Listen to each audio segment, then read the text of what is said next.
بسم الله الرحمن الرحيم، والحمد لله والصلاة والسلام على مولانا رسول الله. أعزائنا المشاهدين الكرام، فيديو جديد. وصفتنا اليوم دبة بالحمص والدجاج. فيه قدر على النار، نكشن البصل والثوم، زيت زيتون، ونزيد عليه الدجاج والتوابل ونحركها علشان تمتزج مع بعضها. فيه قدر نسلق الحمص ونقطع ونفرم كزبرة مقدونس، نطحن الطماطم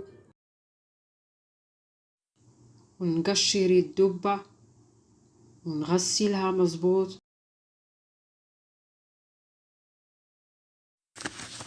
ونزيدها في القدر، ونزيد الحمص كمان كزبرة مفرومة، ماجي، نصف ملعقة ليمون مطحون، طماطم مطحونة، ونخليها على النار تستوي لمدة 20 دقيقة.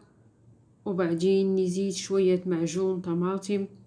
بعد مرور 20 دقيقة لما تستوي نغرفها في صحن التقديم بألف صحة وعافية.